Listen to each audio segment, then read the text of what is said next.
Let's start with some music, beautiful music. Good morning. Good morning. My name is Michael Gregory. It's the first time I've been here, so hope you enjoy it. It's called This Is the Day, Unity Standard.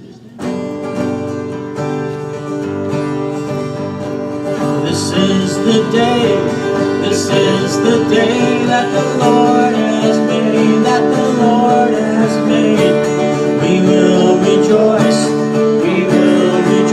and be glad in it, and be glad in it. This is the day that the Lord has made. We will rejoice and be glad in it. Hey, this is the day that the Lord has made. Pick it up now, you ready? This is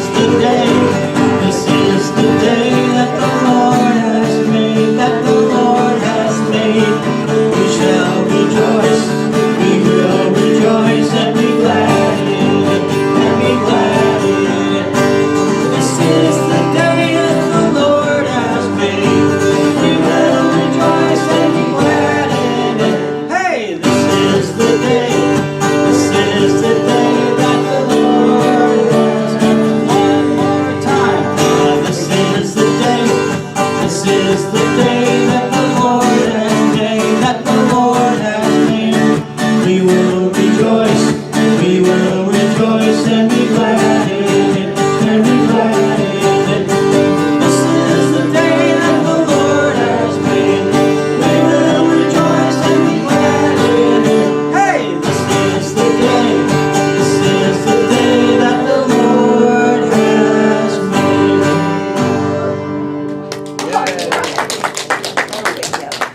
Right? Okay, if that didn't wake you up, nothing will. Good morning. Good morning. All right. It's my job. I love it. Thank you very much. All right. Well, welcome to Unity of Bremerton. This is a very exciting, beautiful, sunshiny day outside. Do we have anybody here for the first time? Besides our musician, Michael A. Gregory. So yay, and Fran, and his lovely wife, Fran. All right, wonderful. All right, so as you all know, Sundays don't just happen all by themselves. We've got several people involved in this wonderful service. Our guest musicians welcome Michael A. Gregory. Our guest speaker returns Sada Simran. Nora is our board member of the week. Yay! First time in 2 weeks. There you go. She successfully cleaned out of her old house and she's moving on to bigger and better things, so we're happy she's here. Thanks to Cindy. Marilyn is our chaplain today. Joyce is our youth ed champion. Hospitality, we've got three lovely hostesses, Mary Ellen, Laura, and Ann. And our spick and span angels is everybody. Our technology director, and one of my personal favorite people, Mark Swink. Yay. And I'm your platform host, Cindy Swink. There we go. All right. So let's do another song. This is an original song. You'll be able to grab it really quick. Kind loving spirit is flowing through me now. Kind loving spirit is flowing through me now. Kind loving spirit is flowing through me now. I am that spirit. Kind loving spirit is flowing through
remiss, we do have someone who hasn't been here before.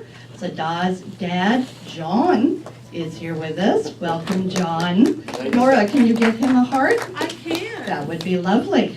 97. 97 years old, Mr. John. Yes, that is awesome. I'm gonna let that on. Right? That is incredible. So we do what's called the Red Heart Welcome here, John. So if you are new today at Unity of Bremerton, we welcome you in the spirit of love. We want you to know, no matter where you are on your journey of faith, you are always welcomed here. We know that the world is a better place when we are willing to share our hearts.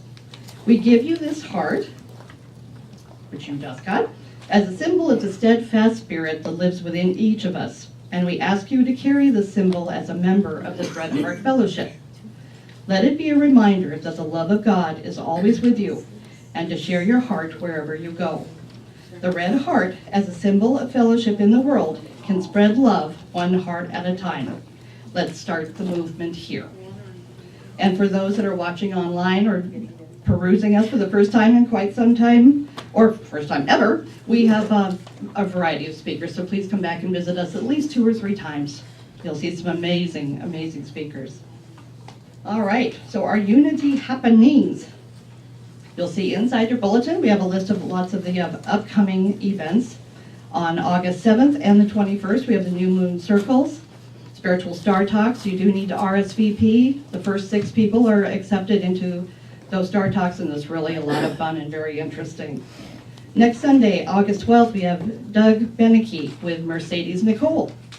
August 15th, we have our Peninsula Photo Club meeting in the evening. That's from 6:30 to 8 p.m. August 19th, we have Reverend Joanna Gabriel.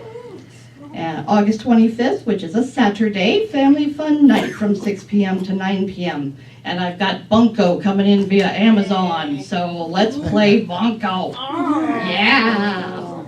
Yeah. All right, and then of course, A Course in Miracles is Thursday nights from 7 to 8 p.m. weekly. So if you have any interest or even just a little bit curious about A Course in Miracles, please join them. They're a great group. And as Jamie reminded me last week, they have books. So please make that happen. All right, and Nora will give us the Board of Trustees weekly reports. Oh, those tall people. I agree. It would have been in my favor if I was 2 weeks ago. I did make it in without a cane today. Yay! So we want to remind you that we are live streaming our service, and so we ask you to keep your conversations down because it does get picked up, and especially during the candle lighting where it's more meditative and quiet, and the paper burning. And this would be a good time to silence and turn off your cell phones if they're on.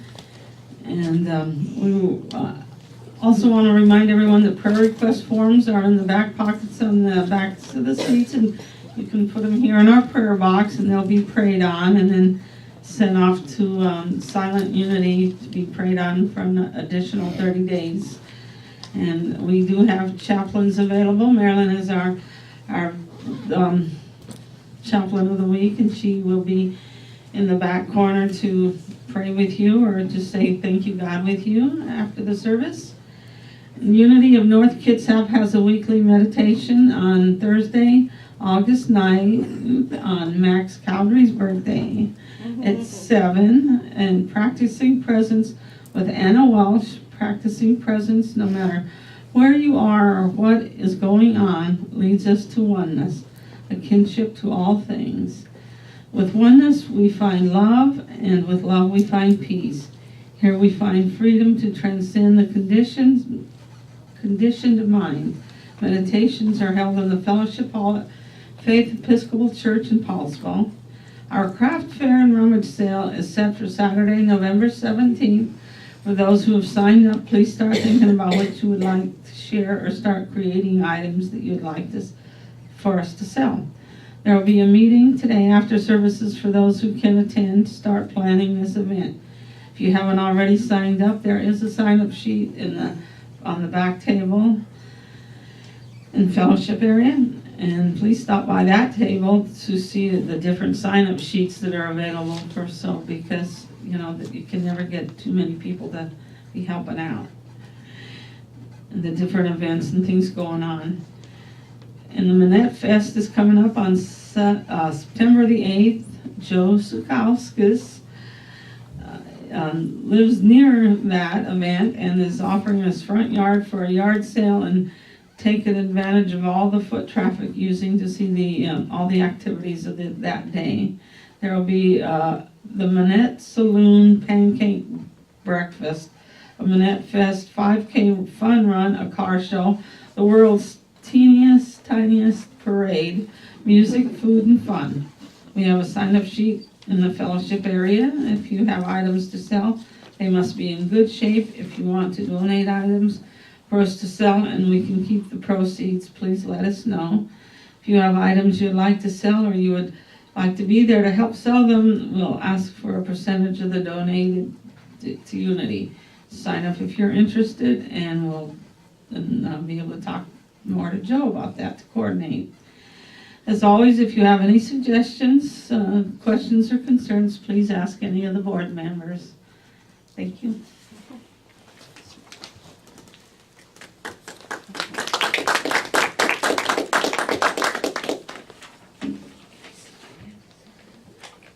Okay, some short people. Average size people, okay. I don't know, I'm not that tall. All right. All right, we're going to light the Christ candle now. This candle represents the divine light within each of us. You like mine? I think mine blew out. We can work on that. Okay. All right, in our mission statement, let's read that together. We are a welcoming community supporting our mutual quest for spiritual truth. And our invocation statement of faith. There is one presence and one power active in the universe and in my life, God the good, omnipotent. All right, and now one of our favorite things, handshakes and hugs. Please be careful, just so you don't know what's hurting. And if you don't like the hug, shove that hand out there, because we're a huggy bunch. And when the music starts, it's time to come back to your seats.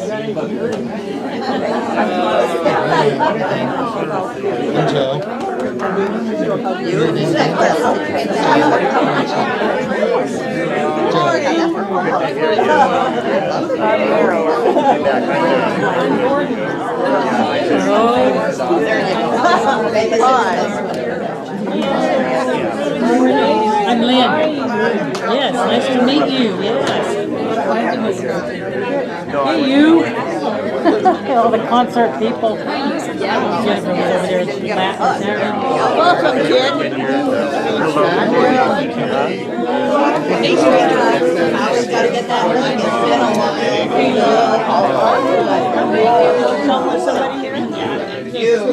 Oh, okay. Oh! Yeah. No,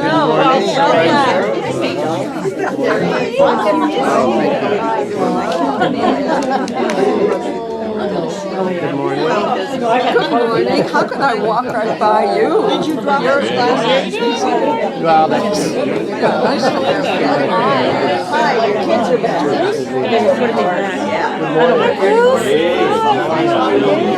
Oh, thank you. Hi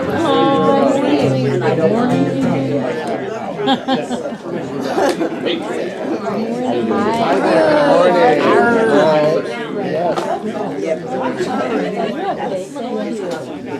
Hello, good morning. Hi,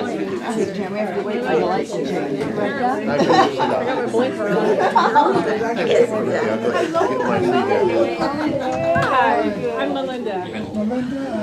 How are you? This is our sister. Hello. Good morning. I'm Michael's wife.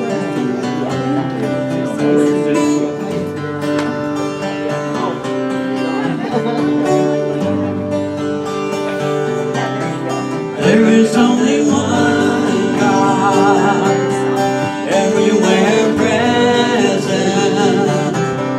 There is only one life, it's living you and me.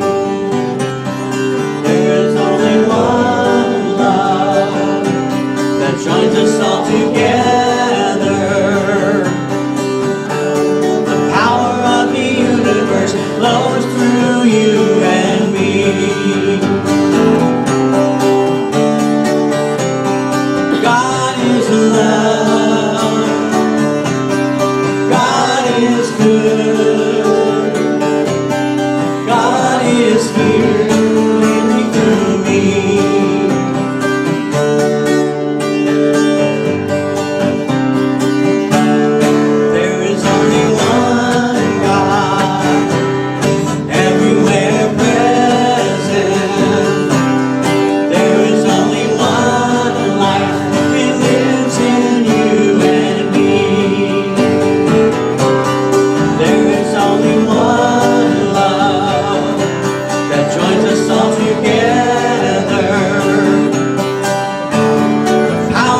read today's daily word.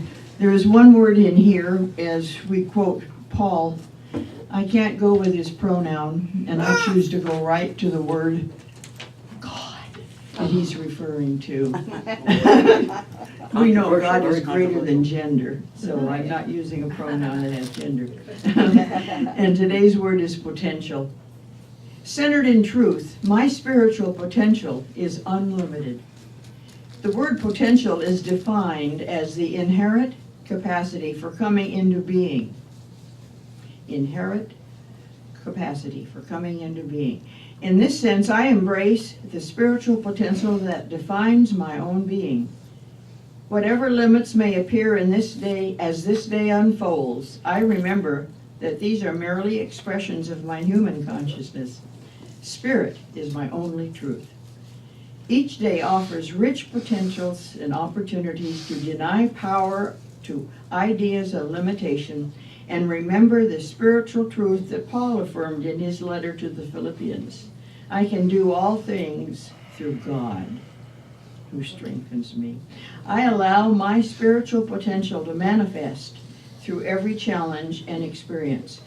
By unleashing my divine potential, I dissolve negative energies and become an expression of pure love and infinite possibilities. And from Philippians 4, chapter 13, I repeat, or verse 13, I repeat, I can do all things through him, God, who strengthens me. And God blesses us. Back up the ramp.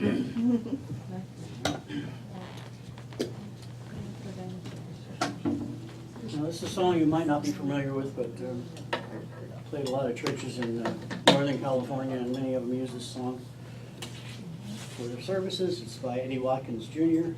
And it's kind of a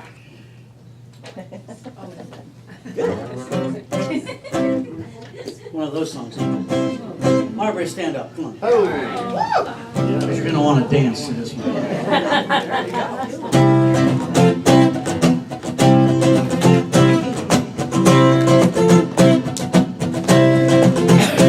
Take a look at the person next to you. Say, I recognize the God in you. Feel the love in the sanctuary. And lift your voice and repeat after me. We come together.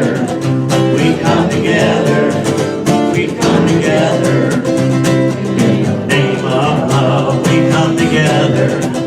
We come together. We come together. In the name of love. Take a look at the person next to you. Say, God loves you and I love you too. Feel the love in the sanctuary. And lift your voice and repeat after me. We come together. We come together. We come together. In the name of love, we come together. We come together. We come together.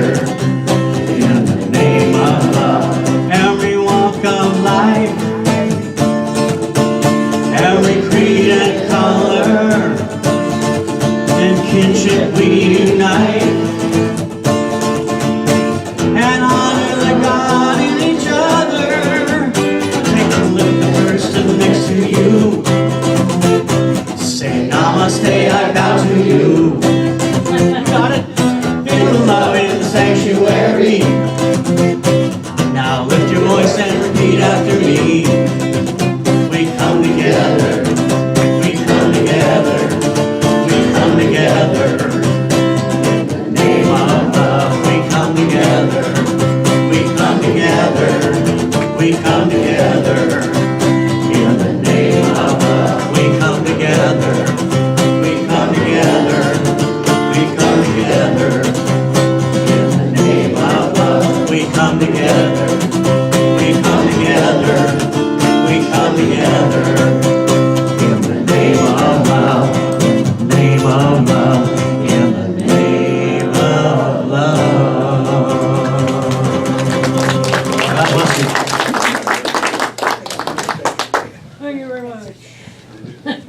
Elvis has left the building.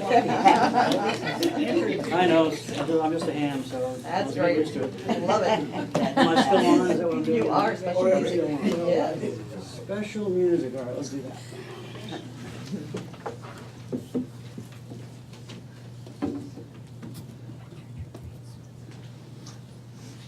This is the Native American flute. Ah.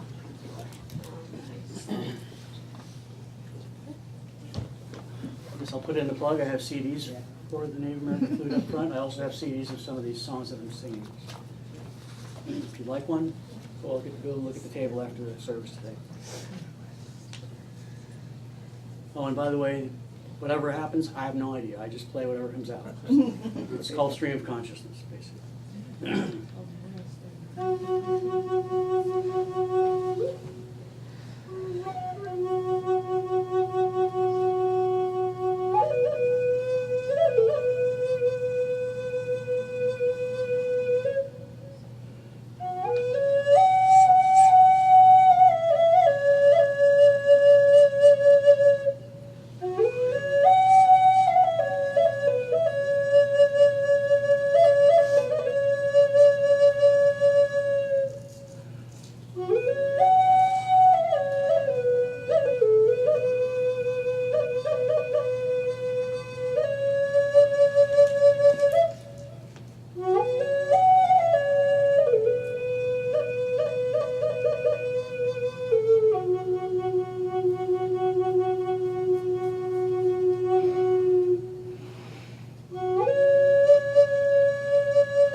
And now, our guest speaker, Sada Simran.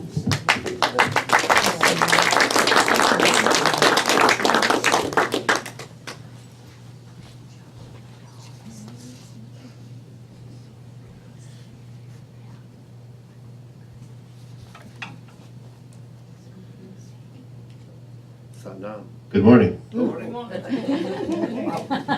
Well, thank you for having me again. My name is Sada Simran. If you haven't seen me before, I was here, a year ago? And I mean, what a lovely vibration, and wow. The flute was something, huh? So I've asked Michael, what did I do wrong? Oh, it's not on. It's a small thing. Hello. Okay, now it's blue. Hello. Hello, hello. Whoa, okay. My name is Siddharth Simran. I'm from Seattle. I'm a yoga teacher. I run the Guru Gayatri Yoga and Meditation Center in South Lake Union, and we teach out of Unity Church. So that's how you guys found me, I think. So nice to be here. Thank you for asking me back again.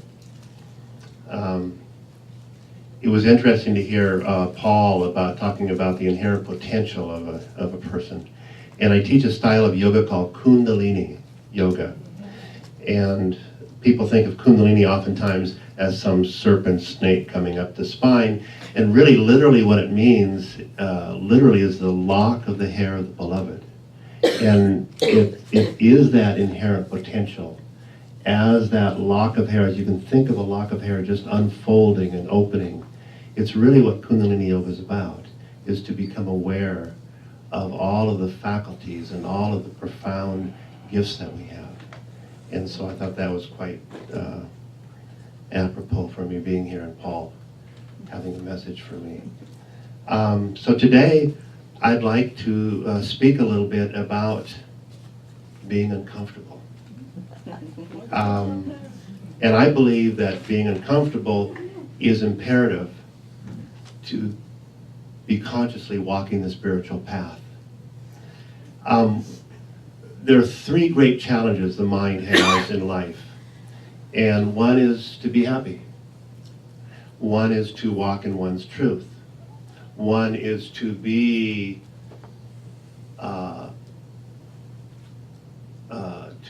truthful to one's personality when one is in relationship.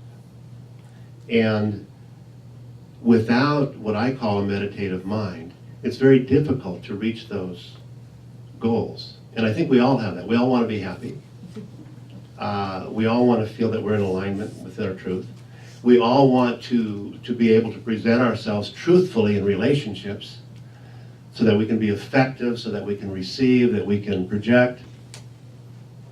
And when one begins to consciously walk a path of truth, it immediately becomes uncomfortable.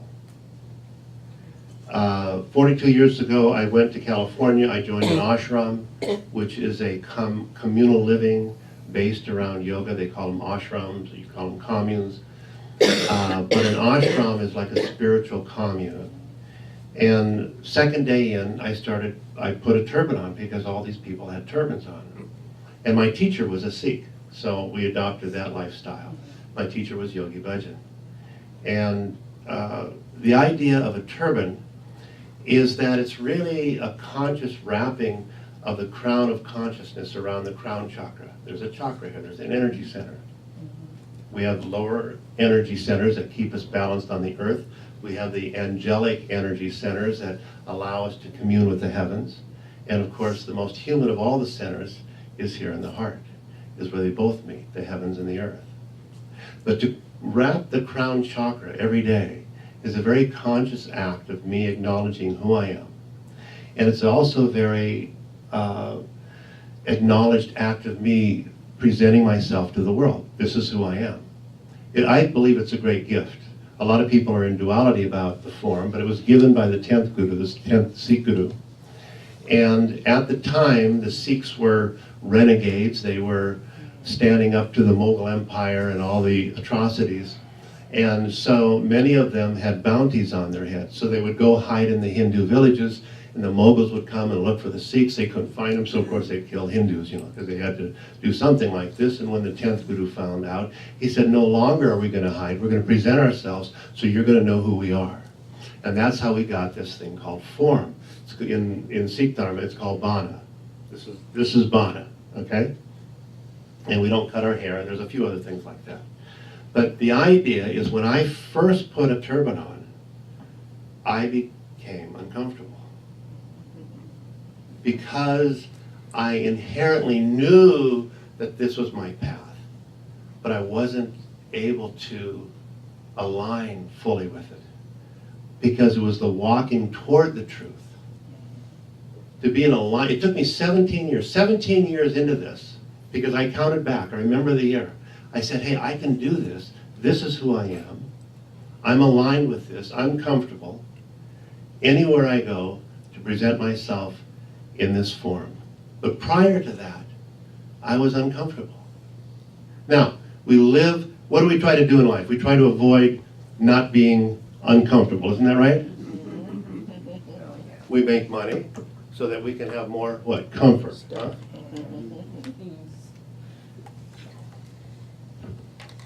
Our habits tend to be created to make us more comfortable. And yet we avoid this thing called being uncomfortable. And yet, uncomfortable is one of the great leverages I've had to grow spiritually. Because I was uncomfortable. I wanted to feel comfortable. But we can feel uncomfortable either walking away from the truth or walking toward the truth. And if we walk away from the truth, what happens? The scriptures tell us the thorn pierces deeper and deeper, doesn't it? Just keeps going in, going in, going in.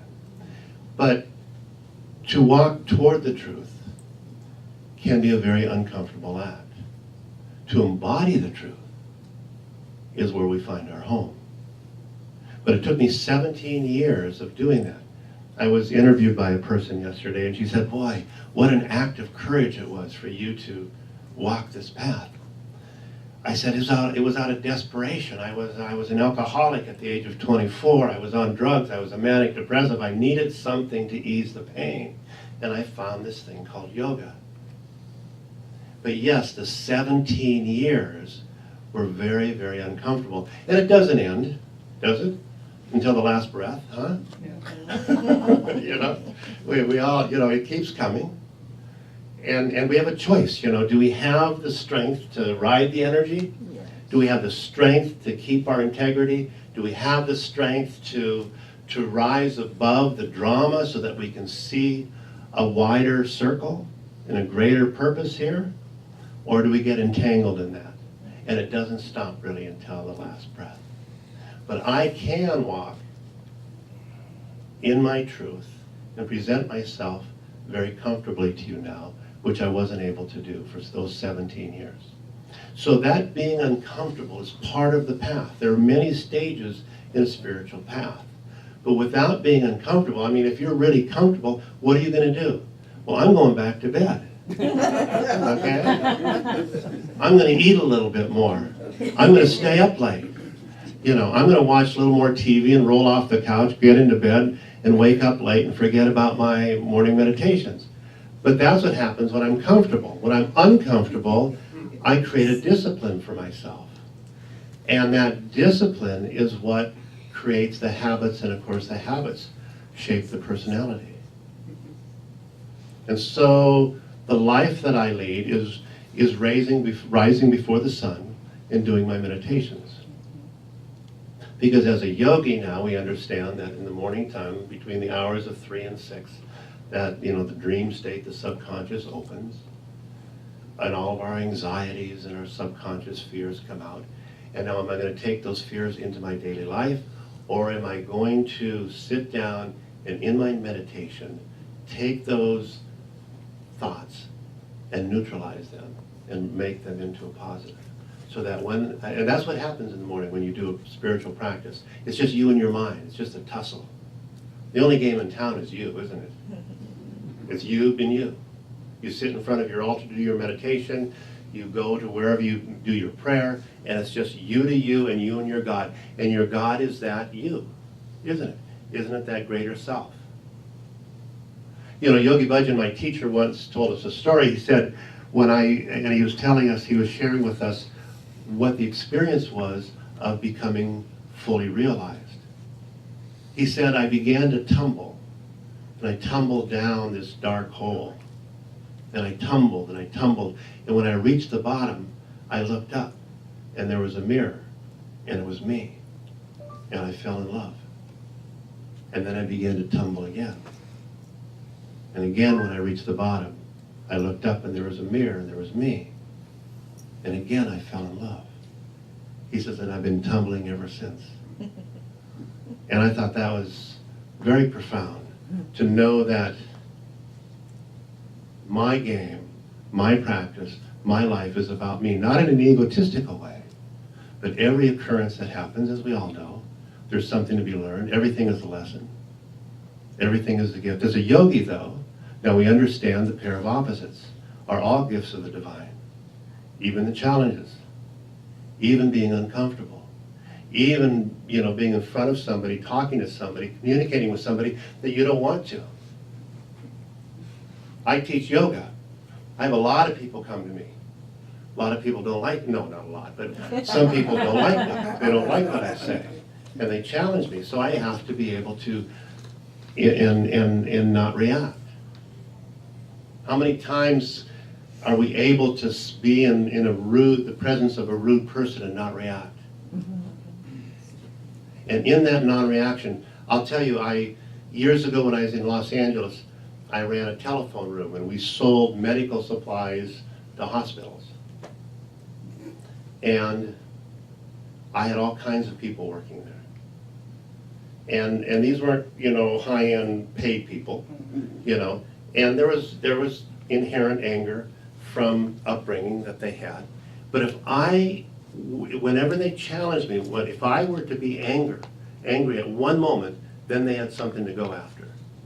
But if I were to stay neutral, then they were trying to figure out, well, what's the next step? But then I was able to have a communication with them because I wasn't reacting to their anger. One of the sutras that we have in our teachings is understand through compassion or you misunderstand the times. And I look around in the world around me today and it's real easy to judge. It's real easy to say, I don't like this, I want to go home, I'm going to move to Bremerton. Hey, it's a little crazy in Seattle. I don't know if you know that. Yeah, it's and I teach in South Lake Union, 2 blocks from Amazon. That's kind of ground zero. Yeah. And when that, my wife and I live in West Seattle, when that, the viaduct goes down, it's going to be crazier. Because I just think that tunnel is an awful little thing. But anyway, that's an opinion. But they're taking everything from 3 lanes down to 2 lanes. I mean, wouldn't you think you'd expand and plan for the next 20 years? But anyway, so being uncomfortable, feeling uncomfortable is okay. Acknowledging being uncomfortable is okay. It means there's movement in your life. You're moving either away from truth or toward the truth. But nothing is static. Nothing remains the same. The only 2 things that go wrong on the spiritual path are the 2 ends of the spectrum. Either you're a fanatic or you're lazy. Anywhere in between, you're okay. And that's going to make you feel uncomfortable. So today I want to take you through a meditative process. And I find it takes a meditative mind to grasp my happiness, to accept my happiness, to live in my truth, to be in relationship. It does take a mind that it has some neutrality, that at least I can work somewhat through my intuitive self. We call it the neutral mind. Let's look at the minds. Okay, there's a positive, negative, and neutral mind. Positive mind's a projecting mind. Oh, I'm going to go do this. I'm going to be great. It's all going to be fine. And then, of course, you get in trouble down the road doing something stupid. Okay? Well, that's a positive mind. We love it. We need it. Otherwise, we wouldn't never come out of our house, would we? And then there's a negative mind that is a protecting mind. I'm not going to do that. I don't like that. That doesn't feel right. And, of course, if we lived there, we wouldn't come out of our house either. Okay? But then there's what we call in yoga the neutral mind. It's what meditation brings, where you can see the pair of opposites and you react to neither, understanding that both are gifts of the divine. And that's what this is called right here, the Ajna Chakra. This is when the mind begins to project from here and you're able to see and understand the sequence and the consequence of your actions. And it's called the intuitive mind. And it's a neutral mind. It doesn't mean that you're not passionate in the world. You keep your passion, but you're neutral in understanding the bigger picture of what's going on. So you don't get tied up in the small piece of it. What happens when we react? We go from here to here, don't we? And then we judge. What happens when we judge? There's a break in communication, isn't there? I mean, look at our Democrats and Republicans. Look at the chasm, because everybody's pointing a finger, aren't they? There's just a chasm. When I judge you, you judge me, we break everything off. But if we can stay here in the compassionate heart, then we can begin to understand that the other person is me. And that what's coming to me is reflected with the other person. So today I want to take you through a little process here. Michael's going to help me here also. I want to induce kind of a little bit of a hypnotic state. It's kind of a self-hypnosis, where I'm not going to tell you to stand on your head or anything. But we're going to go deep into and just sit with ourselves. And we're going to move from the flute into this gong. And the neat thing about a gong is very ancient science. I have a brother-in-law that lives in Thailand, and of course all we do is go from temple to temple in Thailand. It's just a fabulous thing to do. And every temple has a gong. And every gong has dust on it. And I thought, well, maybe they don't know what to do anymore, you know. But when Yogi Bhajan first came to America, he played gong. And he insisted that every ashram in America had a gong, because it's such a profound science. Let me explain it a little bit to you. When we tune in to a Kundalini Yoga class, we go Om Namo Gurudev Namo. It's a way of tuning in. We chant the Ong, O-N-G, Ong. It's different than Om. Om is the divine unmanifested. Did anybody read The Proof of Heaven? Read the what? Proof of Heaven, the book? Proof of Heaven. A guy has a near-death experience and he goes over to the other side. What does he hear? He hears Om. Okay? But on this side, we need an earth element, the creative aspect, the creative sound, and that's Ong. Ong. Okay? And think of it this way. So the Big Bang thing happened billions of years ago, correct? Well, we're products of that, right? Okay, we're the manifestation of sound. Sound happened. Vibration happened. We're the manifestation. That initial sound is Ong, if you were to put it in a human voice. And this is a gong. There's a relationship, okay? So that's why this gong is so incredible. First of all, it's not a linear instrument, so the mind can't follow it. Eventually the mind surrenders to it, and that's when the gong begins to do its best work. It moves into your body, and it's like a vibrational massage on a cellular level. It's very beautiful, and it helps bring you to that neutral place. Because you can't do anything intellectual with the gong. It's like at the phone room, somebody come up and angry at me, well, and I don't do anything. I says, well, gosh, let's think about that. There's nothing to react to. And that's the beauty of the gong. So I want to bring you into that, and then we're going to come out of that, and we're going to do a mantra meditation, okay? So mantra, you've all heard of mantras. Anybody not heard of mantra? What's a mantra? Seed sound. Seed sound. Yeah. Chant. Yes. Sound. What? Chant. Chant. Yeah. Mantra is a sound that you repeat. Okay. Why do we repeat a sound? To reinforce. Reinforce. Okay. Quiet the mind Quiet the mind. How does it do that? by making it autonomic. Okay. Change your focus. Change of focus. Okay. Well, let's think of it this way. The ancients found that certain sounds had a harmonic relationship with the soul. Okay, Michael's a musician, he knows this. You get one string in tune, the other strings begin to vibrate, okay? Harmonic relationship with the soul. And as you repeat that, the mind then begins a relationship with the soul. Okay, it begins creating an alignment with one's truth. When that is happening, anything outside of that truth is released. The mind doesn't need it. Because the mind is finding its inherent nature, which is to reflect the soul. It wasn't never meant to just go off on its own, which for most of us, it's going off on its own. You know, See, so the mind is beyond time and space, isn't it? It's infinite. There's no form in mind. You can go here with time, you can go there in space, can't you? It needs that capacity to reflect the other infinite part of ourself, which is the soul. But if we don't train the mind, what's it going to do? What's it not going to do? It's not going to stop thinking, is it? Okay, so it'll start thinking, well, I'm going to do this, I'm going to go do this, I'm going to go do this. How many times have we been in trouble with the mind that just is going out of control? How often, especially in the information age, are we just weighted down by the amount that's going in our minds constantly?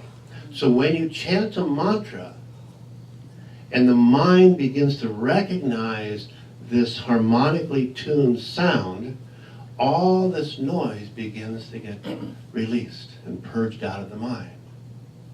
And by the end of the chant, the mind is calm and clear. So I'd like to take you through that exercise after we do the gong. So this will take about, how much time do I have, Cindy? Much as you need. When did I start? Okay. It's all good. There was no time. So we'll take about 8 or 9 minutes total, okay? So what I'd first like you to do, if you'd be so kind, is just to sit up to keep the spine straight. One thing the yogis found was that they use gravity well. So when you're sitting up straight, gravity pushes the spine in a way that it pushes the spinal serum back up into the brain. And so it needs that straight spine, okay? So just gently now, relax the muscles in your face and allow the eyelids to become heavy. Let's not really close them because we don't want any tension. Let's just relax the eyelids and bring your mental attention up to your brow point. It's a very beautiful place to put it. It's better than the elbow or the heel or the thumb. But let's just bring it to your brow point. And I'd like you now to take a deep inhale through your nose. And exhale. Go ahead, Michael. And inhale. And exhale. And just continue that breath just for a few moments here. Inhaling through the nose and exhaling through the nose. We use the nose breath rather than the mouth breath because these two nostrils have a relationship with our brain, the hemispheres of the brain. And as we breathe nostrily, it balances those hemispheres. Let's do a few breaths together. Inhale. Exhale. Inhale. Exhale. Good. Let's do 2 more now. Inhale. Exhale. 1 more. Inhale deeply. This time let's hold that breath in. Hold that breath in. And now let it go. Just relax the breath. Relax deeply into yourself.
remain in this meditative state, in this neutral state. We're going to chant some basic sounds. There are 4 sounds. Sa, ta, na, ma. Okay? It's got the ah sound, okay, the God sound. The Allah, Rama, Jehovah, Sa, Ta. Now, Yogi Bhajan told us these were the primal sounds that material began to take shape in the universe. And these sounds will balance the emotional body. As you chant the sounds, press the finger to the thumb. Forefinger, middle finger, ring finger, little finger. Sa, ta, na, ma. So we're going to just kind of chant along with the music. So again, just relax your eyelids again. Bring your attention to your brow. And just for 3 minutes, let's just chant these sounds. Don't worry about what the mind does. Let it do whatever it wants to do. Try your best to keep it at the brow. If it tends to wander, which it will, when you remember, bring it back to the brow. Let's chant. Sa, ta, na, ma. Sa, ta, na, ma. Sa, ta, na, ma. Good. Sa, ta, na, ma. Sa, ta, na, ma. Sa, ta, na, ma.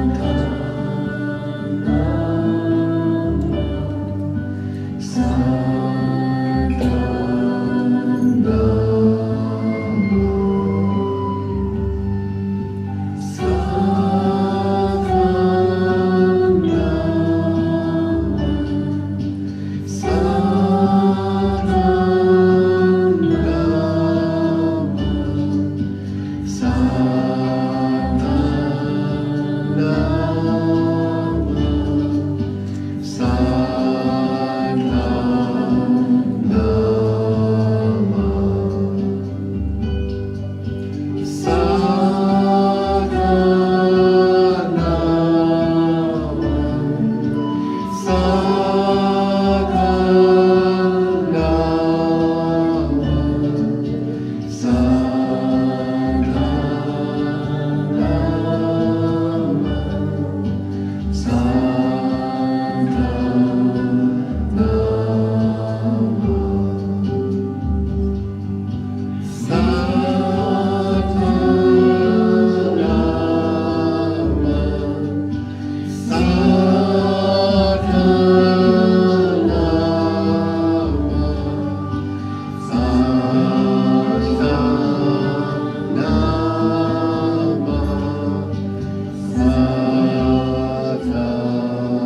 na,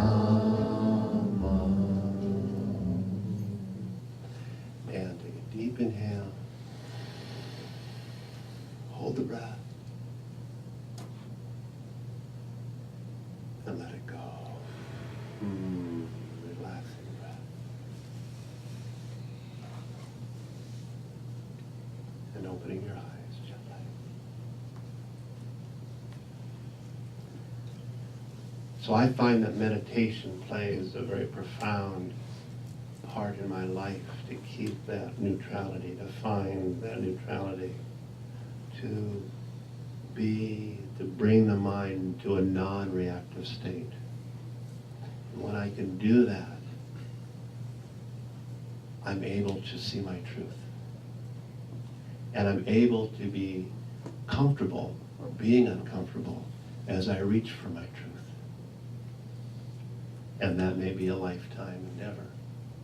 Reaching for my truth, aligning with my truth. Mother Teresa says, the only thing we own in this life is our power of surrender. To surrender to my truth. And that's the power of meditation. It's the power of prayer. It's the power of practice. Because to understand fully our gifts and our unique truth and how infinite and wonderful and majestic we are, it takes a neutral mind, it takes a disciplined mind to be able to come to that point where we can truly surrender to that reality. So thank you all. I'm sorry if I put you to sleep. but thank you all for having me again. And it was so lovely to be here with you. Thank you.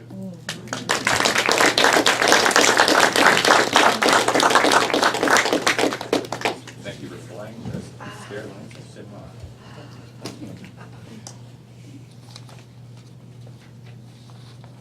Tough act to follow, but I'm gonna try. No, thank you, Michael, for the flute.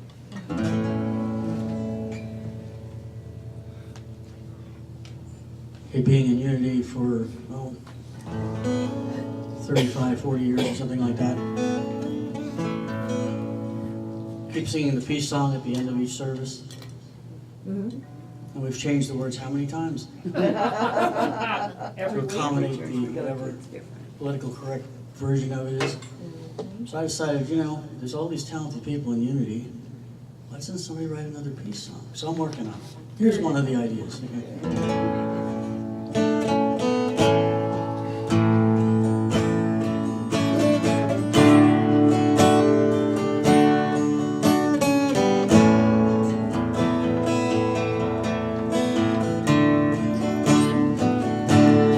Open your arms to one another. Open your heart to Father, Mother. God joins us all in unity.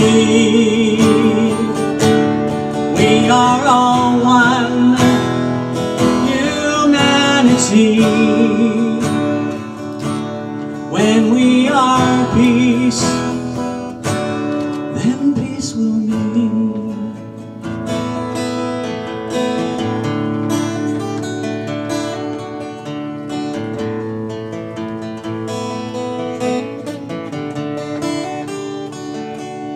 Open your heart where God is waiting patiently there, anticipating, feeling the love that God has given. Everything in the past has been forgiven. When we are peace, then peace will be.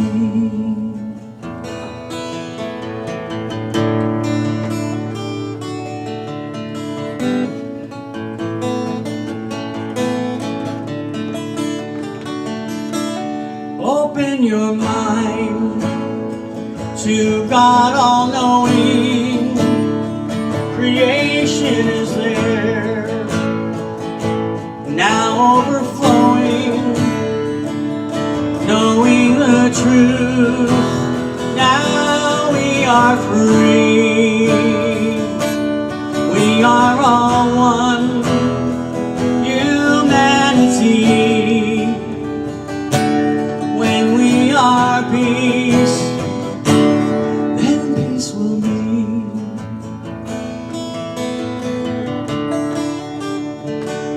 When we are peace, then peace will be.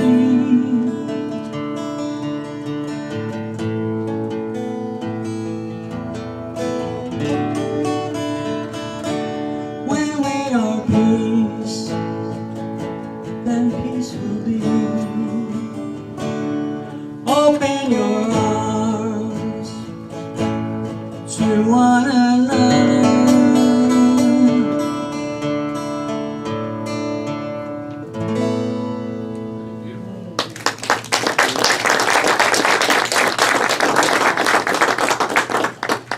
Is that our new mantra?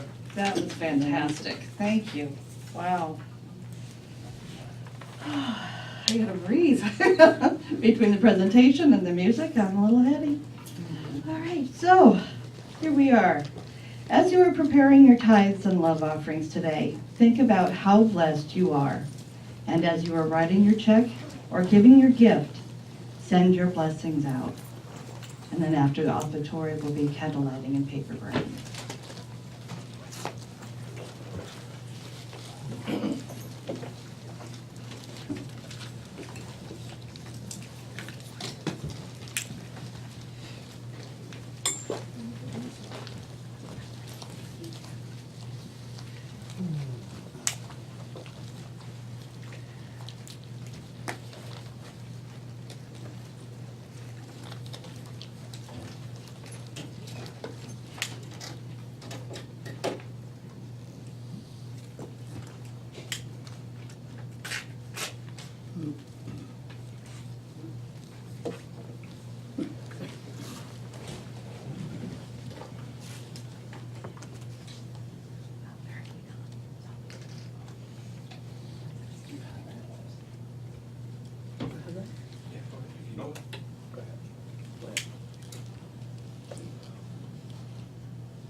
I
Okay, Nora and Marilyn? Come on, Paul, start it, huh?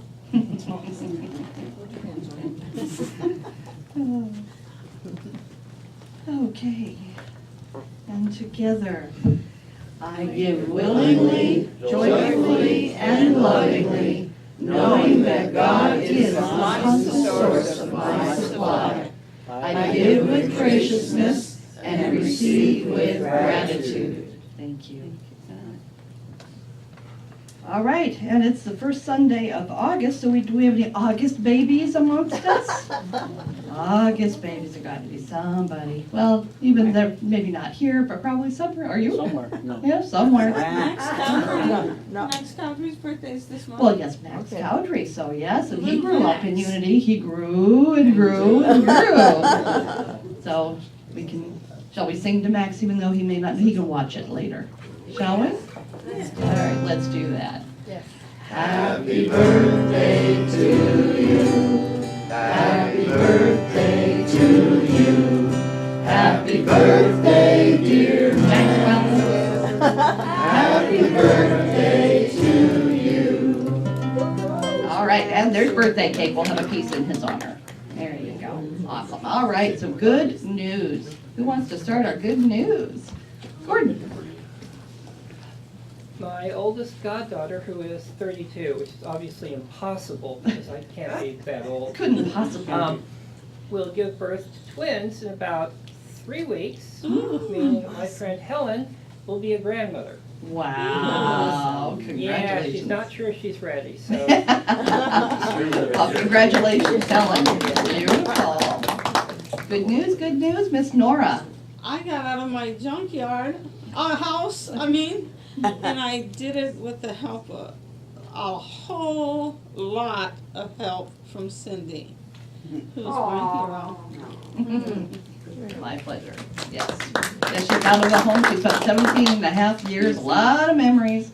Time for a brand new, spanking new chapter in Miss Nora's life. My pleasure to be there to help. Well, I couldn't have done it without you.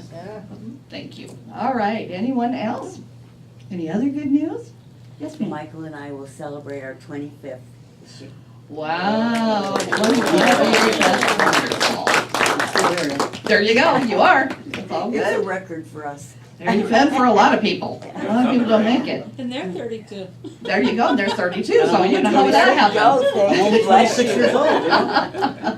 All right, anybody? Yeah, the last 2 days, Thursday and Friday, we just had our 58th class reunion. Everybody's looking good and had a great fun. We played golf on Thursday, those of us that still play golf, and social, and then an all day at Dick's house. See, I think there must be something in the water up in this region. I mean, there's so many people, you guys are amazing. I'm like, I gotta find out what that is, because wow, that's awesome. 58, wow, that's awesome. All right, well, just a reminder, Miss Marilyn is chaplain of the day, and part good news, yes, Michael's got some CDs out in the fellowship area. Please take a look. I've already bought 2, so, check them out. All right, so Miss Marilyn is our chaplain of the day, so if you'd like any support of prayer, support of prayer back there, she'll be there to help you with that. And we have some kiddos today, so we get to sing our song. You are walking in the light, in the light, in the light. You are walking in the light, in the light of God. In the light, in the light, in the light, in the light, in the light, in the light, in the light of God. All right, well, let's see if I can get this on here. Can I get this on here? All right, Joyce, you want to introduce the band here? All right, well, these band members have been around, most of them. Actually, these two on the end, there were several of us in here, Nora, Evie, Brenda, were their dad's teachers. And then Melody brought her friend, Sophie, and these two are cousins, and we are all going to read one of the cards that we pulled, and mine says, I accept my uniqueness. And we'll start with Ricky. Makes it easier.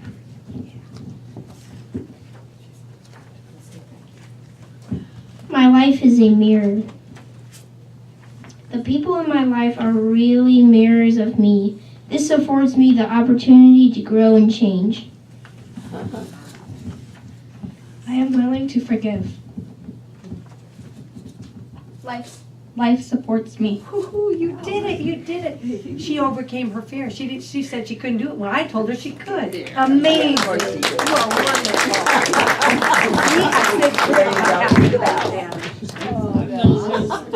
So it looks like Ricky's got a paper or something. Yeah.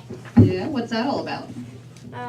We read a book today and On affirmations, and they each wrote their own, right? yep. Oh, well, we gotta share that. Let's hear Okay, these here we go again. affirmations. I love and support others and myself. Wow. I am willing to take risks. Try it again. I am willing to take risks. Yeah, that leads to And feeling comfortable. I am myself, no one else. Awesome. I am loving, I am great and loving to the people that I love. Woo-hoo, 2 times. Oh, nice. What an amazing girl. That's awesome. All right, well, with that, let's take our blessing. All right, so Ricky, Sophie, and Melody. We love you, we bless you, and we appreciate you just the way you are. Oh, thank you. Camp t-shirts. Did we ever? Oh, camp t-shirts. Oh, that's right. So Melody and Ricky went to camp? And not just t-shirt. Oh, look at the cake. Nora, that's so, oh my goodness. So. That is totally cool. Look at that. What does that say at the top? Be the hero of your own adventure. Be the hero of your own adventure. I did Alright. Nice. Oh, that is great. We did talk about camp and they loved it. All right, well, Melody, why don't you give us a brief recap of camp? Tell us a little bit about it. What'd you learn? What'd you do? The 2-sentence one. Yeah.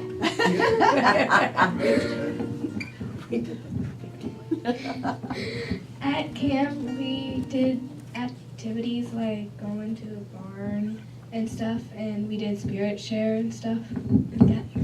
So it was awesome. Yeah, and they had really good food. Oh, all right. It's all about the food. Yeah, that was Ricky's favorite part about the food. Because Nice. he's crazy. Crazy in my own way. That's awesome. All right, kiddos. All right, let's sing our peace song.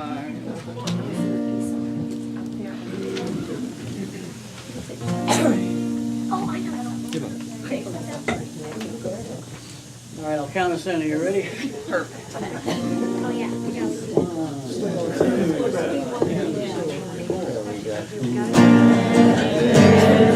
Peace on earth, and let it begin with me. Let there be peace on earth, the peace that was meant to be. With God as creator, and we all are we. Let us walk with each other in perfect harmony. Let peace begin with me. Let this be the moment now. With every step I take, let this be my joyous vow. To take each moment and live each moment in peace eternally. Let there be peace on earth, and let it begin with me. The light God surrounds us